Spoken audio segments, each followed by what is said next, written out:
So Mike, you've sort of mastered the basics now. How are you actually going to stand out in your webinars?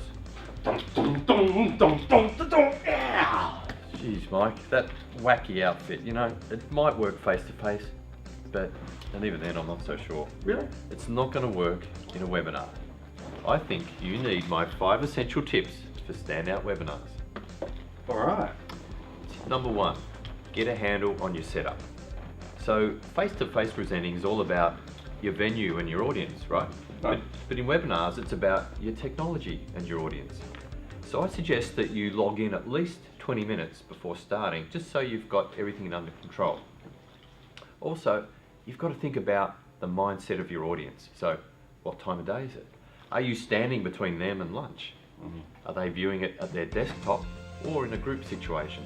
And how long does your webinar go for? They're all factors that will influence how you structure your delivery. Hang on, can you go over that last bit?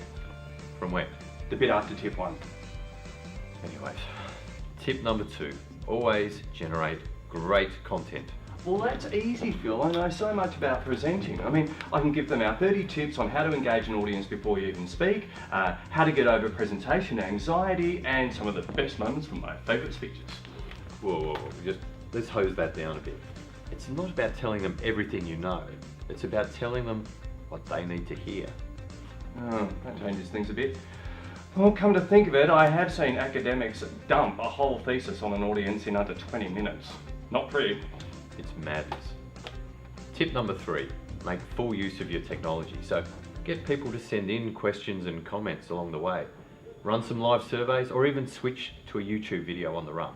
Yeah, but won't too much technology take away the focus from us as presenters?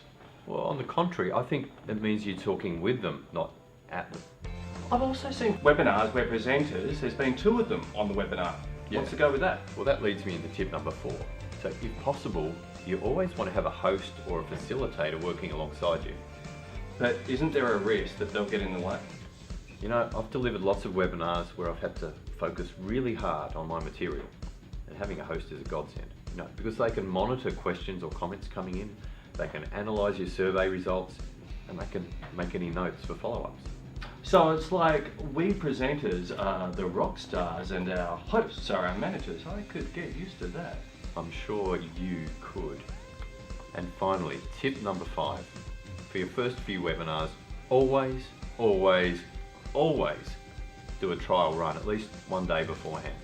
That's a lot of always, Phil. And that's a lot of tips, 5 in all, to help you deliver standout webinars. Yeah.